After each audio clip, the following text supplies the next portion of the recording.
Jack, you all right? My back hurts.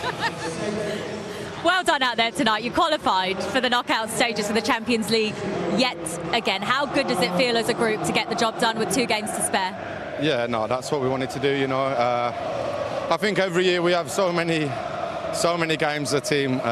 You know, we're always in, obviously we're not in the Carabao Cup now, but most of the time, you know, we're always in most of the competitions. So, yeah, like you said, you know, to qualify with 2 games to spare, that's what we wanted to do, and that was our aim.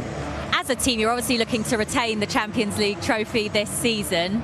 How much belief does Pep Guardiola give you as a team that that is something that is achievable? Yeah, no, he gives us so much, you know. He's, in my opinion, the best manager in the world, and I think he's shown that over the years. But then also, you know, you can have the best manager in the world, but you also need the team and you know, even the dressing room as well to do that. And that's what we have. You know, we have a brilliant team on the pitch, but we also, you know, off the pitch, we have a team that's so close, and you know, we love being with each other every day, love playing with each other, and I think that shows, you know, on the pitch. Well, you worked really well as a team once again tonight. Let's talk about your ball that set up Phil Foden's goal. They were raving about it in commentary. Ali McCoist absolutely loved it. No, do you know what? Basically, before the game, the manager says to us, obviously they were playing 5, and he says, you know, like when we have the ball, sometimes we go from like me to Cover to Rodri, and then he was saying with a 5, he was saying if you're coming inside, hit there straight away, you know, instead of going to each player, because obviously it takes longer. So yeah, when I was coming inside, you know, instead of giving it to I don't know who was there, I just thought get it straight out to Phil and let him go at the defender 1v1, and yeah, that's what he did. So yeah, no, I don't think it was that good of a ball, was it? Ali McCoist thought it was? Yeah, thanks, Ali. As a team, Jack, look, you're always top performances, but as a group, was the one thing that was slightly disappointing tonight that you weren't more ruthless? Yeah, definitely. Even myself, you know, I need to start, you know, scoring more goals, and obviously I know what I bring to the team, aside from goals and assists, but you know, every attacking player wants to score more. So yeah, myself, and yeah, you know, we won 3-0, but I think, you know, on another day it could have been 5 or 6. And just to check, you were joking about your back, weren't you? Me what? My back? Yeah, no, my back's sound. Yeah, I was just stretching it. Okay, good. Just wanted to check. Jack, well done. Congratulations. There you go, Jack. Jack Grealish with another wonderful interview as per. Let's have a little look at their group then, because Man City and RB Leipzig, they become the first teams to qualify for the knockout stage of this season's campaign in the Champions League. RB Leipzig beat Red Star, that was away from home, 2-1 earlier on. City actually play RB Leipzig next, so those 2 teams are going to battle it out to see who finishes top of the group. City only need a point to secure that position, so job done for those 2 teams. Okay. Haaland takes over, chance to shoot, does shoot! And he scores spectacularly. He had one thing on his mind when he picks up the ball, and he rifles it into the back of the net. 3-0. Job done at the Etihad, then Manchester City have secured their place in the knockout stages of the Champions League, and they've got time to spare as well. They'll wait to see whether or not they're going to finish top of the group, and that'll be their next game. So in the meantime, listen, 3 goals, a good performance, a dominant performance in the end, which you guys predicted in the first place. Shall we see where it started to unravel first of all for young boys tonight? Because really, I mean, I don't know how long they would have kept them out for, but it doesn't really help when you give away a penalty, Rio, does it? No, and that would be one of the things that the manager will be scratching your head, and it would frustrate you. Try and stay calm in these situations, but when you're getting probed and teased the way they would have been getting at this moments in time, a loose ball from Foden, but the bit of skill there from Nunes was tremendous to draw the foul. Really, really good bit of imaginative skill there, and he does well. And then obviously this man steps up. Mr. Ice cool in these situations, never in any doubt when he runs up to a penalty. Yeah, again, calm and composed, as we know Erling Haaland is in front of the goal. It didn't take long, really. Second half, Erling Haaland gets back on the score sheet. I don't know if he was a little bit annoyed to be taken off. Obviously, he wanted a hat-trick. This one was a bit different for him, though. Only his 3rd goal from outside the box for City. Yeah, I'm sure he was. I'm sure he felt there was other goals that were coming his way or other opportunities. But yeah, this isn't something we associate with Erling, shooting outside the box and scoring. But he obviously shows his capabilities, and it's probably one of the times where, as a defender, you're thinking, go on, have a shot, because this is where you're most dangerous. But Rico Lewis picks up the ball in great areas, found the space, and Erling Haaland then drove across the box and rifled it in the top corner when you're thinking there's a pass on to Jack Grealish. But he starts adding stuff like this to his game. It's like almost impossible to mark, because I think up until this point when you see that, you think, you know what, if he turns and faces me on the edge of the box, I'd probably back off a little bit as a centre-half and say, go on then, because you haven't shown me you can do this. If he starts adding that to his game, like he seems to be adding little bits to his game, then he becomes a real, even more of a hard problem every time you face him. Listen, we're going to show you Phil Foden's goal, and you heard Jack Grealish with Jules Breach saying, I didn't think that was that much of a good pass. Obviously, Ali McCoy's absolutely loved it. How good was it? Yeah, it was a good pass. It wasn't a great pass, but I understand what he's saying. He's cutting people out and getting the ball into wide areas quicker, which means the back four of the young boys has to kind of spread across the pitch a lot quicker. So you want to get the ball quicker out to your wide men to create these 1v1 situations. And when you've got a player of this ability to be able to kind of expose any weakness in a fullback, this is the best angle here. This last touch to set him up, that last touch there to give him the angle to then curl it in that back post was top level. You can't underestimate how good that touch was. It's just a joy watching the way that they connect sometimes, Julian, isn't it? Yeah, and recognising the standing of each other. As Jack said, he recognised the tempo has to be quicker when you switch play, so going direct to each other in terms of the wide areas was crucial to create the 1v1s, and they did that. And when you've got players like Phil Foden driving at you 1v1, it's difficult. It's probably not something that any player wants to get picked up on in terms of them having a bad day at the office, but Sandro Lorpa pretty much had a terrible day at the office. There's actually back-to-back red cards for this player, so 2 red cards in the space of a week. Booked for a foul on Grealish earlier on, and then makes it worse by giving away a penalty, which we saw as well. And then in the second half, there's the foul on Grealish. At that point as well, guys, are you not thinking, I've got to behave a little bit better here, get my team out of trouble by not getting myself sent off or giving away a penalty? Yeah, you would like to think so, but obviously he was a yard slow all night. His temperament was obviously wrong. So, but in regards to that, that's the most ridiculous tackle I see, because not on a only, yellow. Yeah, on a yellow, but even if he does win it, it's going through to the goalie anyway, so there's no benefit in necessarily winning. If that's a last-ditch challenge, I say, yeah, maybe if they're through on goal, but in the middle of the opposition half, I don't know why you would make that. Rio, 2 red cards in the space of a week. Lorpa's letting his team down time after time. I can't do it. Do it, come on, do what we plan. Do what we rehearse. Showing his true colours, I wasn't involved in that. Oh my God, it's funny. Showing your age, you two. I don't know who Sandy Lorpa is. Yeah, we were throwing these liar. out all the time upstairs in the studio, but no, he was a silly boy today. Okay, there we go. That's all I'm getting out of them, is it? Fair enough. Okay. Well, at this stage, now that City have qualified and they can kind of relax, it wasn't as if we'd necessarily seen the best of them yet. They went behind a couple of times in the Champions League campaign. But are they almost just sort of storing it all, making their way through the group stages at a leisurely pace for themselves? Yeah, definitely. I think serving edgy whenever they can in regards to the tempo, but you're never going to see the best of them until they face the best opposition. And when they start to do that, that's when they ramp it up. We've seen it against United in recent weeks, that obviously you face better teams, you have to perform better, and I'm sure that'll be the case. You guys said earlier on that your team so far at the group stages, as we hit the halfway mark before this game, was Manchester City. If you're looking now, and I know we're throwing it way far forward to perhaps the final, but if you're thinking who's the team that's going to be challenging City and taking this off them, who would it be at this point, Rio? Real Madrid have obviously got that they've got that relationship with this tournament, and they've got some fantastic players. Jude Bellingham in fine form as well. There'll be one you'd mention. I think the forward line, the front line especially at Bayern Munich, could cause any team in this competition problems with Harry Kane scoring at the rate he is at the moment. But I don't see anybody who is the full package. You could pick holes in all them teams. This is the only team you look at and go, they're a complete team. And that's the problem for everybody else.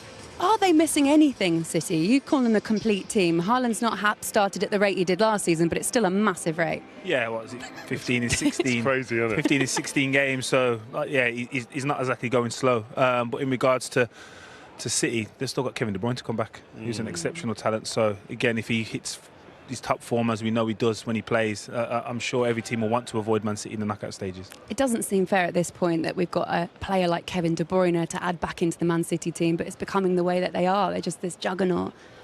Yeah, they're playing like sixth formers against like Young third boys. years, you know what I mean? Young boys, yeah. But it's but they're.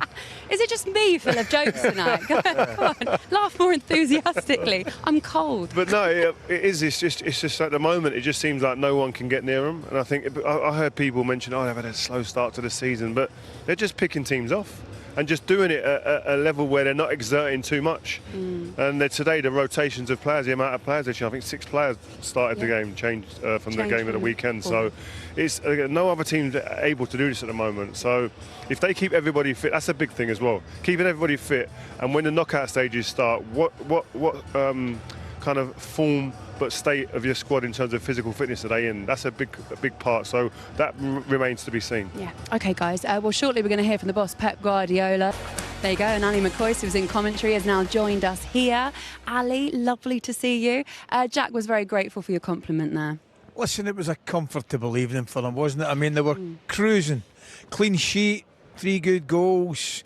Just a great day at the office for Pep, really. They've got a big game to look forward to on Sunday now. Couldn't have gone any better. I'm sure you enjoyed your night as well, but I'm going to make your night a little bit better too, because I'm going to show you some of the other results that happened tonight. Try and keep a straight face in this one. These are the other full-time results in the Champions League, and one to pick out, Atletico Madrid with a record win in the Champions League, 6-0 over Celtic. Not good for Scottish football, Ali. It's not good for Scottish football, and you stop trying to get me into trouble, right? It is not good for Scottish football. Sorry, commiserations to Celtic fans that are watching here, just trying to wind him up. Porto 2-0 over Antwerp. Listen to this. 40 years, 254 days is the age of the oldest scorer in the Champions League in history. Pepe there, scoring in that game, Porto against Royal Antwerp. Amazing, really. Only 4 years younger than you, Rio. That's wild, isn't it? Thank you. That's wild. Right, I've got one for you as well, Jolly. No, I don't really. There you go. Bad day as well for Newcastle with it all to do. 2-0 loss in Germany for them. And then, of course, our result here, 3-0 Manchester City against Young Boys. Ali, from where you were sat, how did you see the game? Did you enjoy it? What were the parts that you did enjoy? I did enjoy the second and third goals, to be quite honest with you. I thought City started well. They could have scored early on. Lewis had a good chance. Phil Foden's a chance at the back post, the shot off the goalkeeper from Walker. It was one-way traffic, really. I mean, Young Boys, to be fair, we went with 2 up front, eating in earlier, but they couldn't get any support to them. It was just a matter of time. But the quality of the second goal in particular, and the third goal, I loved the second goal. I did. I loved it, Rio. I thought Grealish fires out, he takes a great touch, cuts across the full-back, uses his body, can't give away a penalty, and the side foot finish. I just thought, from Manchester City's point of view, Laura, it was a perfect night, really. Exactly. They did what they had to do, didn't they? They managed to get through not just the group stages, they have qualified for the Champions League with a couple of games to spare for the knockout stages. Let's hear from Pep Guardiola. He has been catching up with Jules Breach. Pep, job done, into the knockouts. Happy? It's half done. Of course, we're incredibly happy to already qualify. 2 games left, but I still have to play to finish first, but we'll have time to think about it. What pleased you most about your team's performance out there tonight? Not everything. Maybe we were not the word clinical, or not clear or soft or sweet enough in the last moment, the last contact, to score more goals. But I love to see the team, after Young Boys, the people say it's easy with this commitment and focus on all the uncomfortable things that the football required to do. And we did it again. It's interesting you say that, because they were just chatting in the studio, and Rio Ferdinand and Jolyon Lescott called this Man City team the complete team. But we know you're a perfectionist. So how far are you off of being the complete team? The word that defined, I think, this group of players for many years, the consistency, that the fact that I know better the competitions all the time. We behave, in the highest standards. So that's why we are still in the Premier League up there and qualify the Champions League. And the people say, the group stage, it's easy. No, you have to do it. In football, in life, you have to do it. When the people expect, you have to do it. And this is the most difficult thing. And 2 games left. Of course, and Leipzig is the toughest opponents in this group, and you have to try to, to finish fair, because it's important to have in February, March, when we have the last 16, the second weapon, having a home better than away. And you say that everyone expects you to do well. Everyone expects Erling Haaland to score goals in every game as well. He got another 2 tonight. It's the most impressive thing about him that no matter what game he plays in, he goes out there and plays like it's a cup final. Yeah, you're right. So before we had the struggle in the last years to when you have a penalty, to score a penalty, and you are okay, he's going to score. And after he's able to do the goal, the second goal from Phil was extraordinary for the quality of the pass from Jack, and the control, the double control, and the finishing from Phil. And always we are talking about that. So when you arrive with 60, 70 years old, when you shoot soft in the angles, in the post, close there. And now you shoot you to destroy. And it's completely the opposite. And now in the goal, he did it perfectly. It's not there. You don't have to shoot strong. You have to put the ball in the net, and he did it perfectly. And the second, third goal, and Erling again. So making an incredible goal. Something else that's incredible is your home record. You've won every single game here in 2023. Staggering. Yeah, it is. It is. We feel comfortable. I don't know, the locker room, the size of the pitch, do it without people. We feel comfortable. So we believe that it doesn't matter what happened. I think the pass in the Champions League were done in many games. So it helps us have confidence, yeah. And hopefully we can continue. You're about to head into a fairly tough run of games coming up. So just wanted to check in on a couple of players. Akanji obviously came off in the warm-up, and John Stones off at half-time. What can you tell us about both? Well, Manu in the half-time had a problem in the back. It was blocked, and when this happened, it's out. And unfortunately, John, felt again. So I feel so sorry for him because he's so incredible professional and commitment. And again, and it's a big loss for us. John is so important, for what he does. But recover, and the season is long, and we'll be back. We'll be back stronger. Do you expect John Stones to be out for a while then? Yeah, I think so. Okay, thanks, Pep. Thank you. Ciao. Cheers, guys. Okay, there you go. Pep Guardiola with Jules Breach confirming that he thinks that John Stones is going to be out for a while, which is dreadful, really. We were just speaking about him pre-match and saying how brilliant and his contribution to this team and the change in positions is so important to them. Goes off at half-time, and now we're worried that we won't see him again for a while, Ali. Well, that's a blow. I mean, I said it was just about a perfect night for Guardiola. Clearly it's not. If he's got another injury to pick up there, it's a poor. I mean, Stones has been different class. He just moves into that midfield position. I saw him a couple of times in the right wing. He's added things to his game. He's just really comfortable. That's a blow. There'll be tougher tests for City ahead, clearly, both domestically and in the Champions League. And injuries are the one thing that would worry Guardiola, I would imagine. Let's look at some of those tougher tests that are coming up then for Manchester City, because after this, they embark on a little bit of a tricky fixture list for Manchester City. They're going to the Champions League, the Premier League. You can see on the bottom left of your screen, Chelsea away, Liverpool at home, RB Leipzig. Even though they've already qualified for the Champions League, those two battling it out to see who's going to finish top of the group. Spurs at home and Villa away. They're not that easy, are they, Jolene, even for City? No, there's never no easy games, but they're all teams in form and will be confident in their own ability. But it's no bones about it. City will be the favourites in all them games, and the opposition will have to be at their best to get anything from the game, and we know that. And Pep talked about the consistency levels and the standards that they've set over 7-8 years. So they continue to do that. I'm sure they can come out of them games with victories. We saw a lot of mutual appreciation today. At half time, Haaland got asked for his shirt. At full time, you got asked for a photo by a centre back by Young Boys, wasn't it? Amanda asked you for a photo. That's all right, isn't it? Look at that. Yeah, it's another centre-back just paying homage to another one. I was respecting his game, he respected mine. But it's, no, listen, when I was the same. When I was a young player and I saw maybe players that I maybe looked up to or had some inspiration from, I was eager to always get around them and get a picture or a handshake. Back in the day, it was just an autograph, wasn't it? Absolutely. There weren't no phones. That's great to see, though, isn't it? It's good to see. I thought that was really lovely, actually, because I saw him standing over there and he waited for quite a while, really patiently, as we were doing our post-match stuff. I didn't realise it was a photo. That's really nice, isn't it? Yeah. I've gone over there. Guys, thank you so much. Lovely company as always. Ali, you and me are sticking around, aren't we? We're doing an extra bit of work. I'll tell you why in just a second. Used to me, no? Thanks for that. Just explain that to Ali. We have delayed your taxi. Really quickly, have a little look at this. Just some promotion on what's coming up tomorrow. Some big fixtures. Copenhagen against Manchester United. United are third in the group. 7 p.m. TNT Sport 1. Arsenal Seville. That's the one that me and Rio are going to be going to. Martin Keown's going to be with us there as Arsenal top the group. And then if you switch over as well, the goal show is coming up too. So that's where me and Ali are going to be doing some interviews, which I've just broken to Ali McCoist. So that's coming up straight after us, the goal show, the highlight show. Stay with us.